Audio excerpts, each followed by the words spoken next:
엘리야는 어떻게 우울증을 이겨냈을까라는 제목입니다. 기독교인은 우울증에 걸리지 않을까?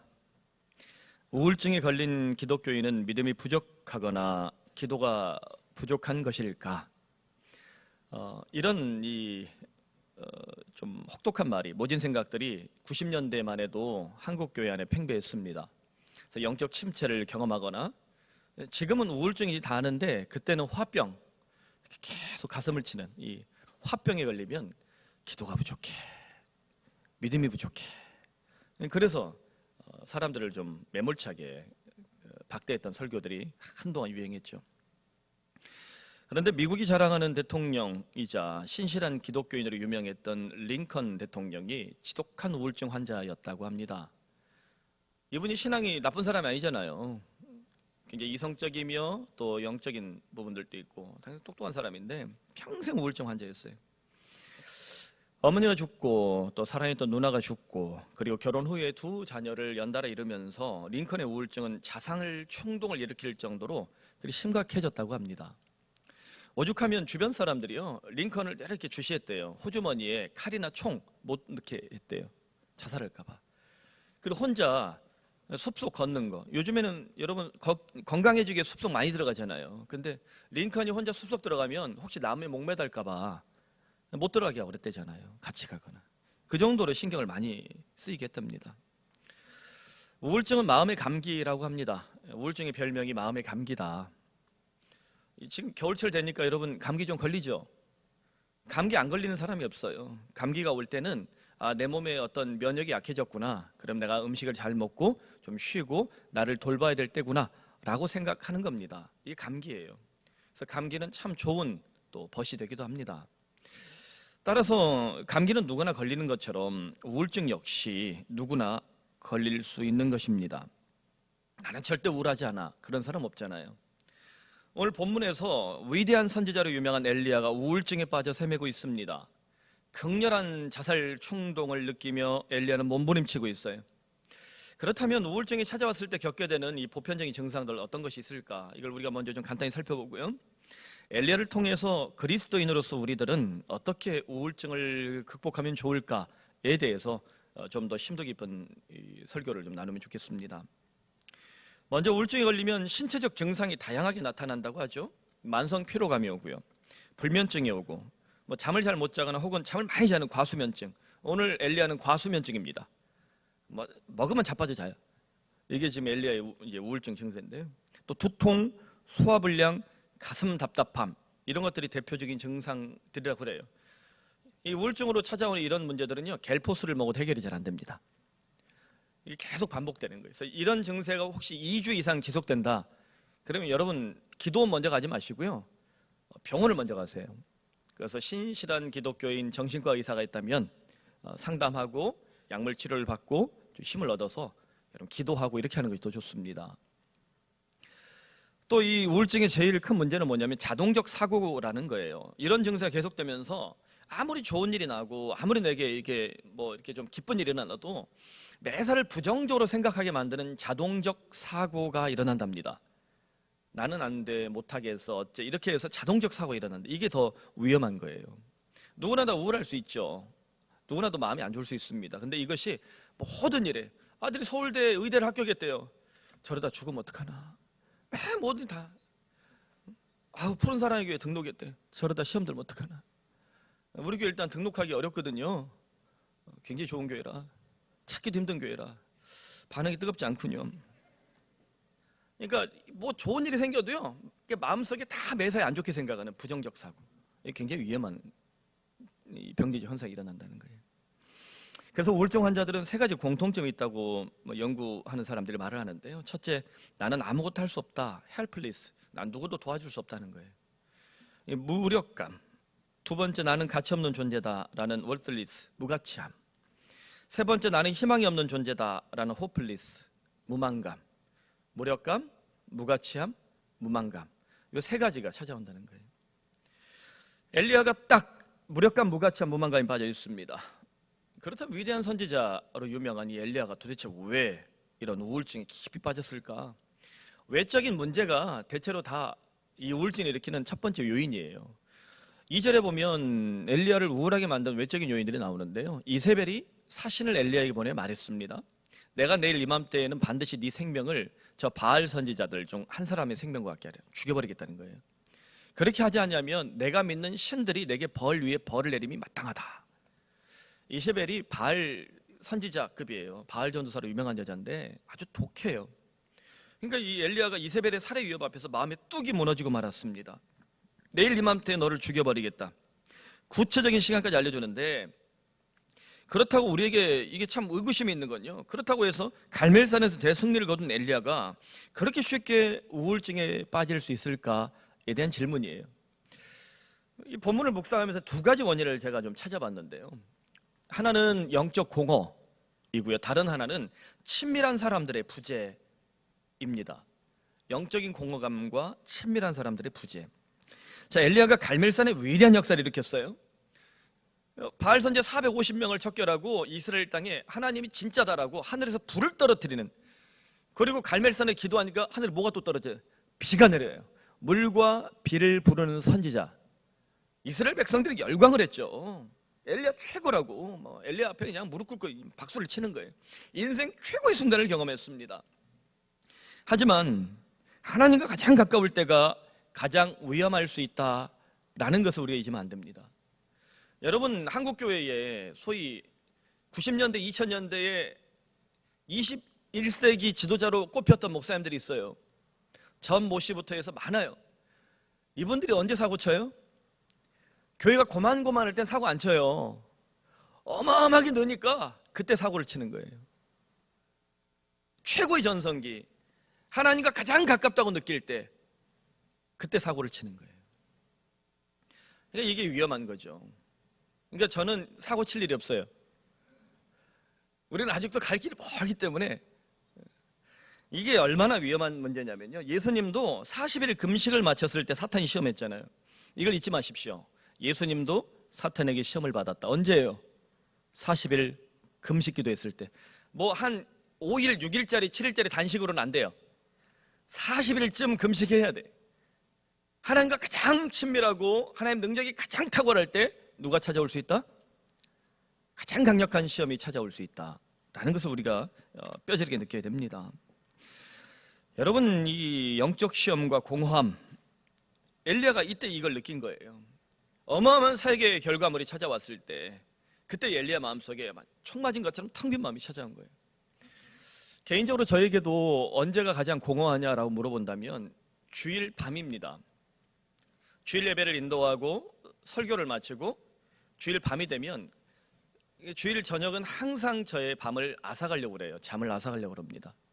오늘 내가 했던 설교가 누군가에게 유익했을까? 혹시 이 설교 때문에 상처받은 사람들이 있지 않을까? 부터 해서 오늘 이 설교가 과연 어땠을까에 대한 고민들, 특별히 설교를 아주 잘했을 때 영적 공허함이 몰려옵니다. 오늘 밤은 아무래도 몰려올 것 같아요.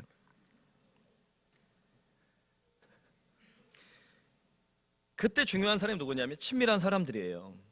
남편에게는 아내, 또 아내에게는 남편, 혹은 부모에게는 자녀, 자녀에게는 부모, 가장 가까운 사람들, 친밀한 사람들, 이런 사람들의 이 부재가 가져오는 이 우울증은 더 심각해지는데요. 엘리야 주변 사람들이 오늘 본문에 보면 나타나지 않습니다. 이세벨의 살해 위협 앞에서 다 숨어버렸어요. 엘리야가 힘들 때 내가 죽기까지 당신과 함께 하겠다. 내가 엘리야 당신 편이다. 그리고는 이세벨 앞에 가서 엘리야를 죽이려면 나를 먼저 죽이시오 하는 사람이 단 한 명도 있다 없다? 없는 거예요. 그게 얼마나 배신감이 들겠어요. 내 주변에 아무도 없다라고 생각할 때 그때 가장 서글플 때입니다. 결국 4절 5절에 보면 엘리야가 자기 자신은 광야로 들어가 하룻길쯤 가서 사환을 두고 광야로 들어갔다는 거예요. 한 로템나무 아래 앉아서 죽기를 원하여 말했다. 여호와여 넉넉합니다. 지금 내 생명을 거두시옵소서. 나는 내 조상들보다 낫지 못하니이다 하고 로템나무 아래에 누워 자더니,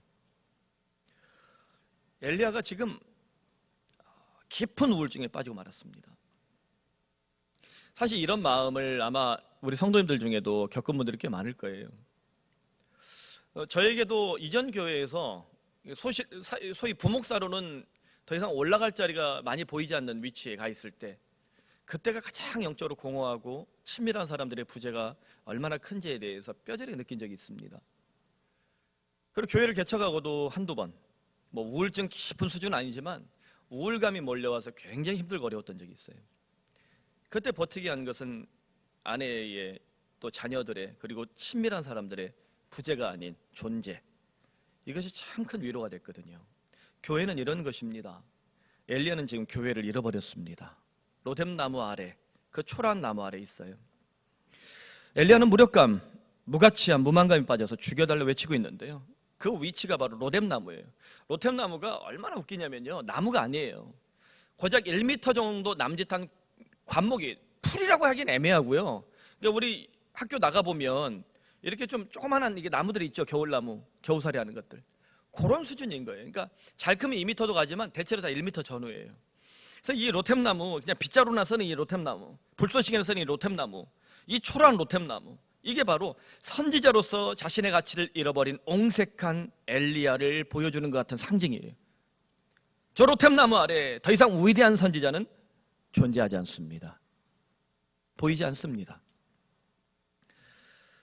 제가 이 정신과 문지연 선생님과 상담을 한 적이 있어요. 우리 교우 문제 때문에. 이 자매가 그 실력 있는 의사인데 기독교인이에요. 그래서 우리 교우들 문제 때문에 제가 전화를 했더니 한 10년 만에 전화를 한 거예요. 이 번호도 몰라서 사랑의 행정 목사한테 번호를 좀 달라고 그래서 했더니 제 번호를 저장을 해놨더라고요. 예전에 제 강의를 들었을 때 그 기억이 있었나 봐요. 그래서 전화 받자마자 목사님 안녕하세요. 깜짝 놀랐어요. 그래서 이런저런 얘기를 좀 물어봤습니다. 그리고는 본인이 이제 정신과 의사를 하고 있는 것이 참 감사돼요. 기독교인으로서.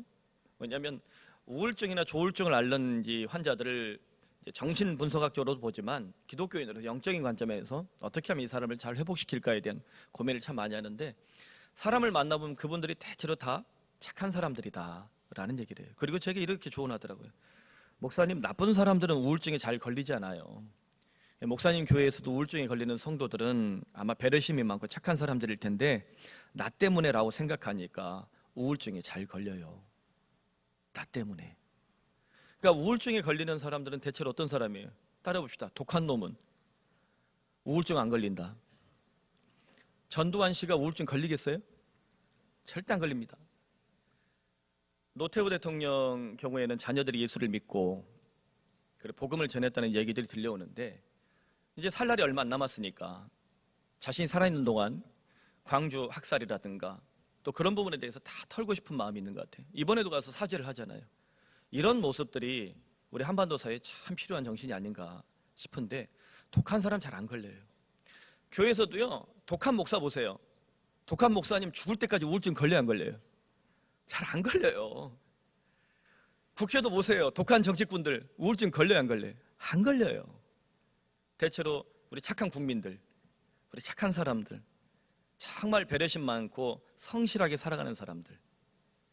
그러므로 만일 내가 우울증에 시달리고 있다면, 혹은 우울감이 찾아온다면, 내가 착한 사람이구나, 내가 열심히 살아왔구나 라고 생각하면 참 좋겠습니다. 더 나아가 우울증 때문에 죽을 정도로 고통스럽다면 엘리야를 찾아오셨던 하나님 아버지를 경험하면 정말 좋겠습니다. 여러분, 현대건축을 바꾼 두 거장으로 프랭크 로이드 라이트와 미스 반데어 로에를 손꼽는데요. 우리에겐 낯선 이름이지만 이분들이 만든 건축물 때문에 소위 우리가 유럽이나 혹은 이 전 세계에서 아주 이 첨단 도시들의 이 건축 양식이 바뀌는 걸 볼 수 있어요. 우리나라도 전 세계에서 가장 잘 사는 나라에 손꼽히잖아요. 그래서 건축이 어때요? 옛날에 성냥각 짓다가 지금 아주 이렇게 멋진 건축물들을 만들어내잖아요. 이런 건축가들은 사실 철학자입니다. 인생론, 철학, 아주 이렇게 풍성한 사고를 가지고 있어요. 그래서 미스 반데어 로에가 특별히 참 대단한 사람인데요. 이 사람은 명언 중에 하나가 less is more라고. 그러니까 덜어내는 것이 좋은 것이다 라고 말합니다. 그러니까 비판하는 사람은 less is bore라고 그래요.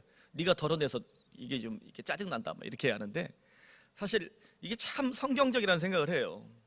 교회가 언제 문제가 생겨요? 그리스도의 몸된 교회가 복음의 원 정신을 자꾸 잃고 교회가 교회다움을 잃어가고 자꾸 전통을 혹은 인간적인 생각들을 거기다 덕지덕지 붙일 때, 어느 날 제가 목사 가운을 입고 할렐루야. 그러니까 목사 가운 후드 딱 맨날 쓰고 이러면 개혁파 정신이 아닌 거예요. 개혁파는 손에 장갑도 끼지 않고 그냥 맨몸으로도 설교할 수 있어야 되는 게 개혁파인데 그렇게 바뀌는 거예요. 어떤 분이 우리 교회 등록하고 부럽디다. 강대상에 장식이 없어서 그게 너무 보기 좋아서 등록을 했대요. 돈 없어서 안 하는 거예요. 사실 저는 아까워요. 여기다 이게 막 10만 원씩 써야 되거든요. 이게 장식하려면 그 돈으로 뭐 이렇게 제가 40대까지 내가 꽂힌데 뭐 하라는 이 얘기했는데 지금은 못해요. 이제 죽여버릴까봐 저를 못하겠어요. 아까워서 안 하는 거예요. 그걸로 더 필요한 거 쓰면 되지.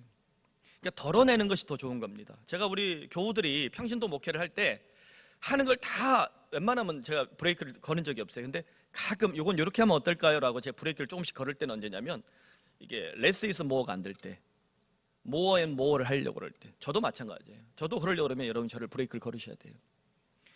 그래서 미스 반데어에게 기자들이 당신의 뛰어난 건축의 비결이 뭐냐 물어보니까 신은 디테일에 있다.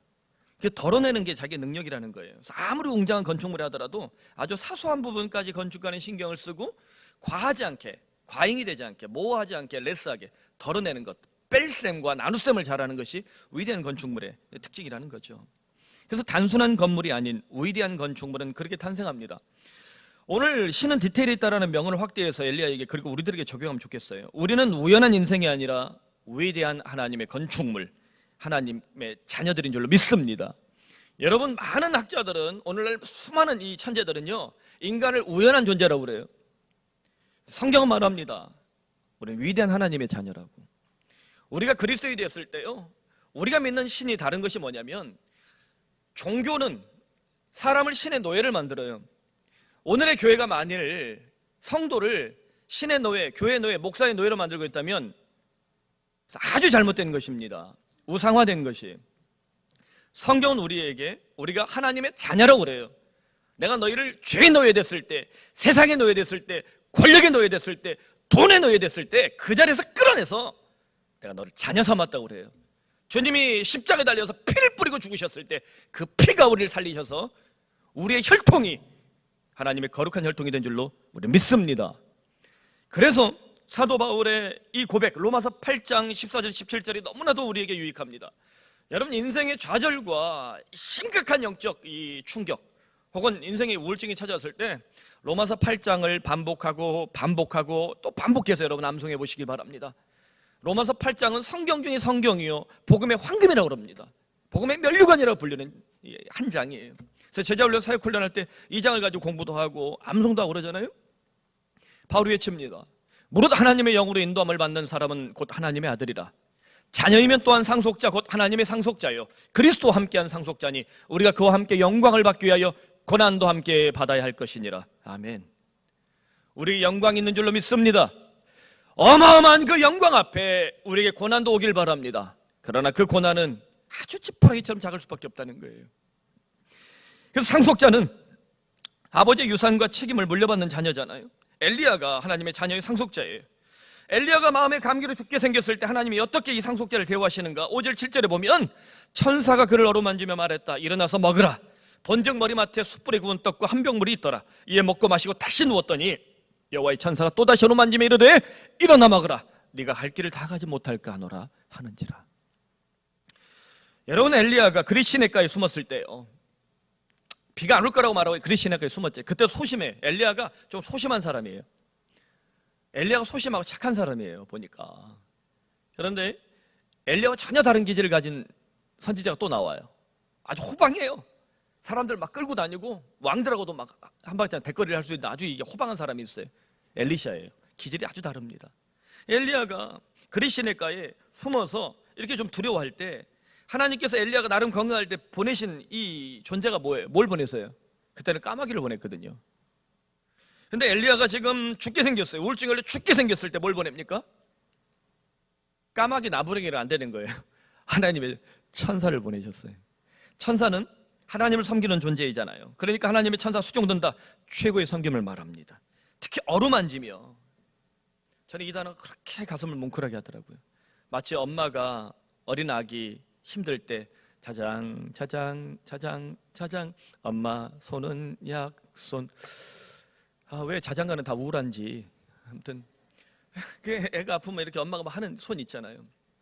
크게 느껴지는 거예요. 여러분, 우리가 정말 힘이 튼튼하고 뭐 먹고 살만하고 돈도 잘 벌고 그럴 때는 까마귀 정도로 충분합니다. 죽게 생겼을 때, 삶의 문이 보이지 않을 때 하나님의 천사가 우리에게 찾아오는 역사 있길 바랍니다. 하나님께 천사를 보내셔서라도 당신의 백성을 지키시는 그네를 믿으시길 바랍니다. 어루만져 주시잖아요. 그래서 이사야 49장 15절 16절에 저는 이사야 이 고백이 그렇게 좋아요.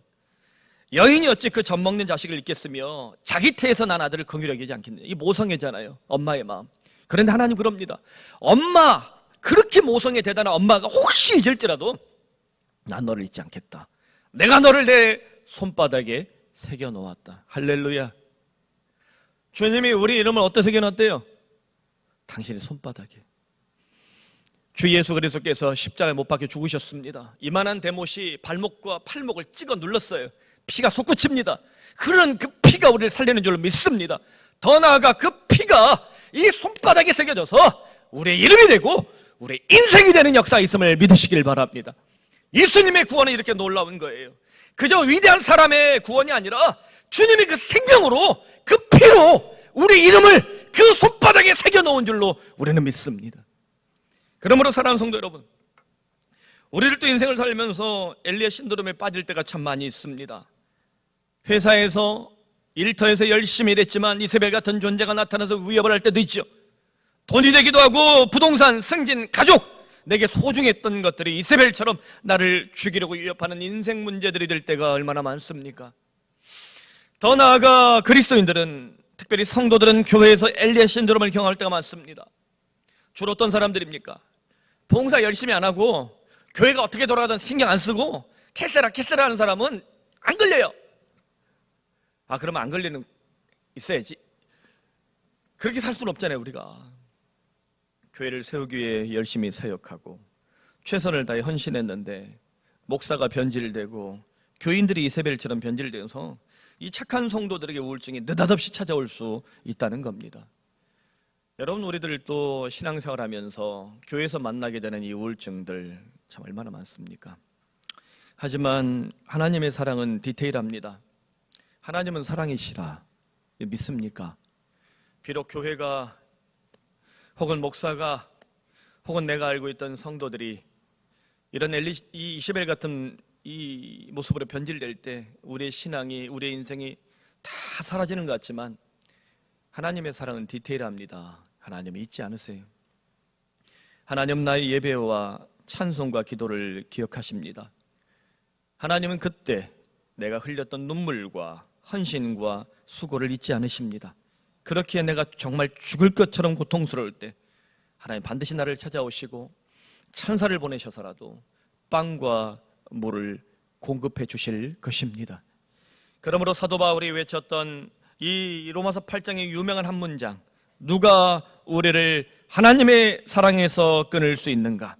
환난이나 권고나 박해나 기근이나 적신이나 위험이나 칼이나 그 어떤 것도 우리를 그리스도 예수의 사랑에서 끊을 수가 없는 줄로 우리는 믿습니다. 이 믿음을 미련하게, 우직하게 끝까지 지키는 성도는 하나님의 빵과 물을 먹고 다시 살아날 줄로 믿습니다. 내놓을 것 없고 잘할 것 없는 우리 푸른 사랑의 교회가 바로 이 하나님의 빵과 물을 하나님께서 넉넉히 공급하고 싶은 주님의 몸된 교회가 되길 간절히 소원합니다. 말씀 맺습니다. 처음에 만났던 링컨으로 좀 돌아가 봅시다. 그렇다면 어떻게 링컨은 우울증을 극복했을까? 못했어요. 평생 우울증 환자로 살았어요. 때때로 우리는요, 우리 몸에 찾아온, 우리 영혼에 찾아온 이 질병, 이 문제들 그냥 한 방에 다 해결할 수 있을까 생각하는데 잘 되지 않습니다. 때로는 그 문제가 도구로 찾아왔는데 득이 되는 것, 이것이 복음의 패러독스예요. 복음의 역설입니다.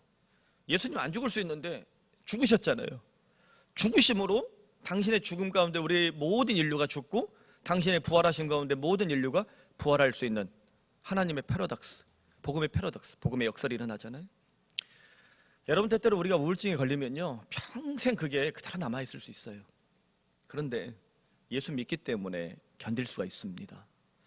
링컨은 이 우울증을 완전히 치료하지는 못했지만 극복하며 살았어요. 이것이 중요합니다. 그 비결은 하나님이 내게 주신 가장 큰 선물, 이 성경이다 라고 했는데, 그 성경이 뭐냐면 17살에 죽을 때 그 가난한 살림살이에 어머니가 네가 이 말씀대로 살아달라고 유언하며 주셨던 손때 묻은 엄마의 성경책이었던 거예요.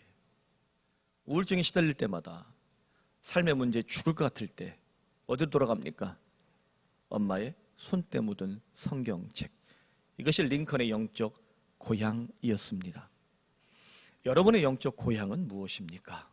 내가 지치고 힘들 때마다 하나님 내게 주셨던 첫 번째 은혜, 영적 고향, 하나님 말씀, 과연 무엇입니까? 엘리야에게도요, 엄마의 성경책과 같은 영적 고향이 있었습니다. 엘리야는 그곳으로 돌아갑니다. 8절에 보면 예 일어나 먹고 마시고 그 음식물의 힘을 의지하여 40주 40야를 가서 하나님의 산 호렙에 이르니라. 어디에 도착했대요? 하나님의 산 호렙. 호렙산과 시내산은 같은 말이나 똑같아요. 아마도 호렙 산맥 안에 시내산 이렇게도 해석을 하는데, 여하튼 뭐 아주 옛날 지명이기 때문에 헷갈리긴 하지만 같은 소리입니다. 시내산이 어떤 곳입니까? 모세가 하나님을 처음 만났던 특별한 현장이잖아요. 내 신을 벗어라, 나는 스스로 있는 자니라. 하나님이 처음 당신의 특징과 이름을 말씀하신 곳이에요. 그래서 야훼가 된 거예요. 하나님 스스로 있는 자. 또한 시내산은 출애굽한 이스라엘 백성들이 1년 동안 11개월, 근 1년 동안 성막과 법궤를 6개월 동안 만들고요, 그리고 하나님께서 율법을 선물해 주셨던 영적 고향입니다. 그래서 구약 성경에서 시내산 그러면 뭘 생각했대요? 하나님, 율법, 성막, 법궤, 하나님 말씀을 생각하게 합니다. 결국 엘리야는 시내산에서 우울증을 이겨냈습니다. 하나님의 이름을 부르고 하나님의 말씀을 묵상하고 하나님께 기쁘게 예배하는 성령 충만한 하나님의 자녀로 재기했어요. 그렇다면 오늘 우리는 어떻게 다시 시내산을 경험할 수 있을까? 우리는 어떻게 다시 회복할 수 있을까? 저 이집트 땅에 있는 시내산 다시 올라간다고 해서 해결되는 문제는 아니고요. 이 시내산을 우리가 영적인 완성, 성경 계시의 완성을 따라서 다시 한번 묵상한다면 우리 예수님의 음성 앞으로 갈 수 있습니다. 마태복음 11장 28절에 주님 말씀하시죠. 수고하고 무거운 짐진 자들아 다 내게로 오라, 내가 너희를 쉬게 하리라. 제가 이 말씀을 얼마 전 길을 가다가 우연히 발견하게 됐는데 좀 새롭게 들어오더라고요. 제 아내하고 제가 무슨 모임 때문에 가다가 어떤 벽에 내가 너희를 쉬게 하리라, 그게 새롭게 다가오더라고요. 제가 17살에 불벼락 맞아서 회심을 했거든요. 그전에는 뭐 교회를 놀러 다녔는데 17살 때도 이 말씀 분명히 내가 읽었어요. 20대에도 30대에도 40대에도 그리고 50대에도 지금 이 말씀을 제가 만나고 있습니다. 그때마다 이 말씀의 뉘앙스가 다른 것 같아요. 이 말씀의 메시지가 다른 것 같아요. 수고하고 무거운 짐진 자들아 다 내게로 오라, 내가 너희를 쉬게 하리라. 이 주님의 음성이 우리에게 들리길 바랍니다. 사랑하는 성도 여러분, 예수님은 우리의 영원한 시내산입니다. 예수님은 우리의 영원한 성전이요 성막입니다. 예수님은 하나님의 말씀이요 법궤입니다. 그러므로 주님을 만난 사람은, 예수님과 함께 동행하는 사람은 그 어떤 삶의 위기도 반드시 이겨낼 수 있는 힘을 주님께서 주실 줄로 믿습니다. 그러므로 우울증에 시달릴 때, 아니요 인생의 고통과 문제에 넘어질 때마다, 죽을 것처럼 지치고 힘들 때마다 우리 모두 예수님께 돌아가면 좋겠습니다. 주님의 피가 뚝뚝 떨어지는 십자가 앞으로 나가길 바랍니다. 예수님은 수고하고 무거운 짐을 지고 살아온 우리들에게 빵과 물을, 곧 쉼과 회복을 넉넉히 부어주실 줄로 확신합니다. 기도합시다. 여러분, 이 말씀을 가지고 함께 기도합시다. 혹시 우리 삶 속에 우울증의 증세가 찾아온 이들이 있습니까? 내 자신을 놓고 간절히 기도하십시오. 또 남편을 위해, 아내를 위해, 자녀를 위해 여러분 기도하십시오. 이런 우울증의 문제 혹은 영적 병리 현상, 영적 침체 때문에 고통스럽고 힘이 들지만 이 과정을 지나서 하나님 아버지께서 부어주시는 상처 입은 치유자의 은혜를 누리게 하여 주시옵소서. 또 내가 사랑했던, 또 교제했던 지체들이 있지 않습니까? 그들 가운데 신앙에 문제가 생기고 인생의 고통이 찾아와서 주의 품을 멀리 떠난 이들이 있다면 하나님 아버지, 그 영적인 우울증 때문에 천사를 보내셔서 빵과 물을 주시고 그 영혼을 다시 회복시켜 주시옵소서. 오늘 내게도 그 은혜를 주셔서 다시 신의 산으로, 다시 피 묻은 예수님의 십자가 앞으로 나가는 은혜를 베풀어 주시옵소서. 우리 다 함께 기도하겠습니다.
어려움 가운데 있는 이웃들을 위해 기도할 수 있도록 하시니 감사합니다. 주님 받아 주시옵소서.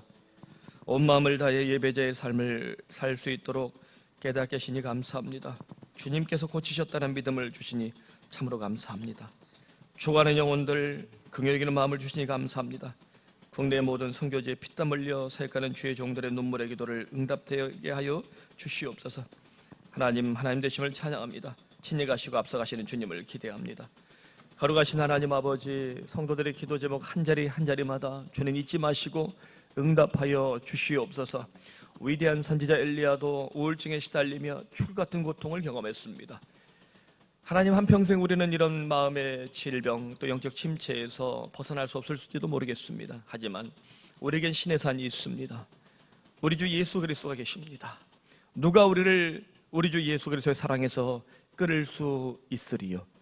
주께서 우리를 붙잡아 주시며 피 묻은 예수의 오른손과 왼손에 우리의 이름이 새겨져 있는 줄로 믿습니다. 주님, 이 믿음 가운데 살아가는 성도들에게 주님께서는 삶의 로템나무 아래에서 정말 처절한 투쟁을 하는 이 성도들 잊지 마시고, 주님 저들의 눈물을 기억하시고 그때 예배와 헌신을 잊지 마시며 아버지여 천사를 보내셔서라도 빵과 물을 공급하여 주시옵소서. 주여, 우리 교회가 또 이 한반도에 있는 수많은 교회들이 하나님 아버지께서 당신의 빵과 물을 넉넉히 부어주시고 싶은 주 예수 그리스도의 복음을 증거하는 몸된 교회들이 되게 하여 주시옵소서.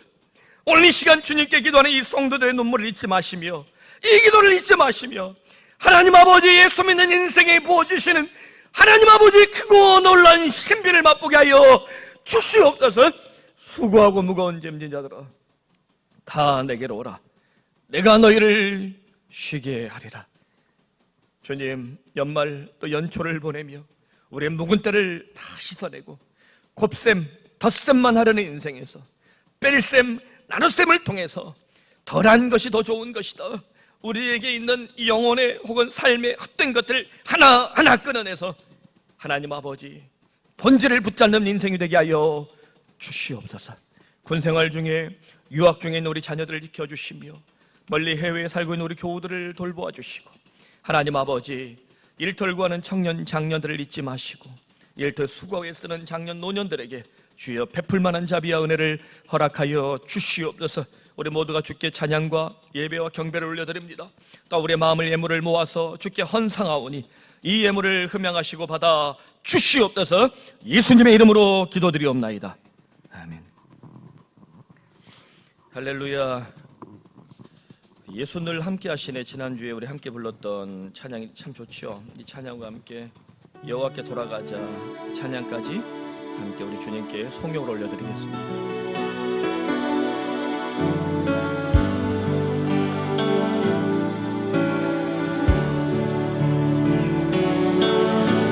고단한 인생길 힘겨운 오늘도 예수 내 마음 아시네. 지나간 아픔도 마주할 세상도 예수 내 마음 아시네. 하루를 살아도 기쁨으로 가리 예수 늘 함께 하시네. 후회도 염려도 온전히 맡기리 예수 늘 함께 하시네. 믿음의 눈 들어 주를 보니 이 또한 지나가리라. 주어진 내 삶의 시간 속에 주의 뜻 알게 하소서. 고단한 인생길 힘겨운 오늘도 예수 내 마음 아시네. 지나간 아픔도 마주할 세상도 예수 내 마음 아시네. 하루를 살아도 기쁨으로 가리 예수 늘 함께 하시네. 후회도 염려도 온전히 맡기리 예수 늘 함께 하시네. 믿음의 눈 들어 주를 보리 이 또한 지나가리라. 주어진 내 삶의 시간 속에 주의 뜻 알게 하소서. 믿음의 눈 들어 주를 보리 이 또한 지나가리라. 주어진 내 삶의 시간 속에 주의 뜻 알게 하소서. 믿음의 눈 들어 주를 보리 이 또한 지나가리라. 주어진 내 삶의 시간 속에 주의 뜻 알게 하소서.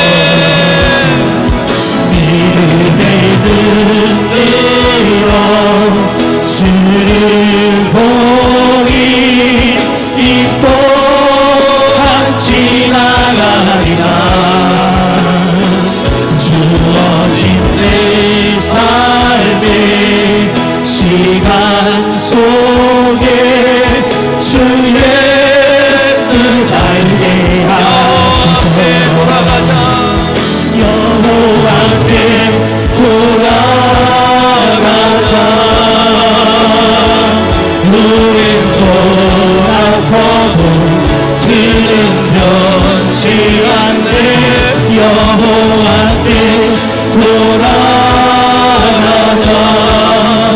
우린 넘어져도 그 사랑 영원하네. 사랑이 오래 참고 자신을 내어주네. 서로 사랑할 때 세상이 주보의 사랑을 절대 지지 않네. 사랑은 오래 참고 당신을 내어주네. 서로 사랑할 때 세상은 주보내 사랑은 절대 지지 않네. 여호와께 돌아가자. 우린 놀아서도 길은 변치 않네. 여호와께 돌아가자. 우린 넘어져도 그 사랑 우리 모두가 나가서 여호와께 돌아가자. 우린 돌아서도 그는 변치 않네. 여호와께 돌아가자. 우린 넘어져도 그 사랑 영원하네. 여호와께 돌아가자. 우린 돌아서도 그는 변치 않네. 여호와께 돌아가자. 우린 넘어져도 그 사랑 영원하네. 여호와께 돌아가자. 우린 돌아서도 그는 변치 않네. 여호와께 돌아가자. 우린 넘어져도 그 사랑 영원하네. 우린 넘어져도 그 사랑 영원하네. 우린 넘어져도 그 사랑 영원하네.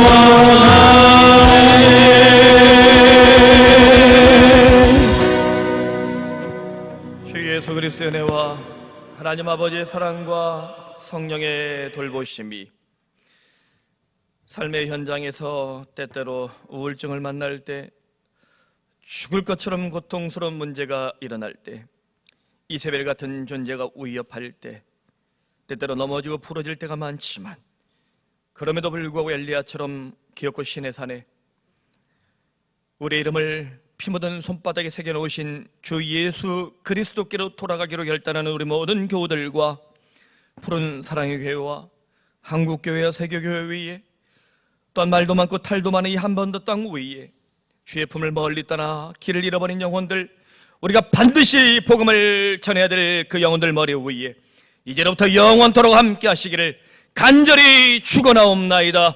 아멘.